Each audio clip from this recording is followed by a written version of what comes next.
మాట ఇచ్చిన మాటనే అడుగుతున్నాం. మీరు ఇందాక అన్నారు కదా, ఇచ్చిన మాట ఇచ్చామని.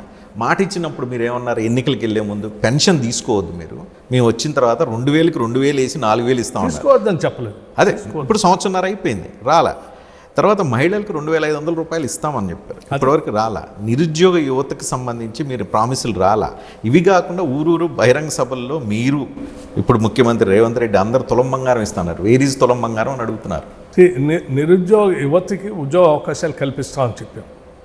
మేము రాగానే పబ్లిక్ సర్వీస్ కమిషన్ ప్రక్షాళన చేయడమే కాకుండా క్యాలెండర్ ప్రకటించి గ్రూప్ 1 పరీక్షల దగ్గర నుంచి మిగతా అనేక పరీక్షలు నిర్వహించాం.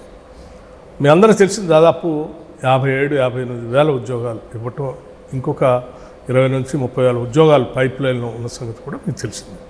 సో నిరుద్యోగ యువత గురించి కూడా సీరియస్గా ఆలోచన చేసి పెద్ద ఎత్తున వాళ్ళకి నియామక పత్రాలు ఇచ్చేటప్పుడు కూడా లాల్ బహదూర్ స్టేడియం లాంటి దాంట్లో పెట్టి ఇచ్చిన సంగతి కూడా మీకు తెలుసు. అవి సో బీఆర్ఎస్ పని పూర్తి చేస్తే మీరు నియామక పత్రాలు ఇచ్చారని చెబుతున్నారు. ఒకవేళ టీఆర్ఎస్ వాళ్ళు పని పూర్తి చేస్తుంటే ఎందుకు ఇవ్వలేకపోయారు?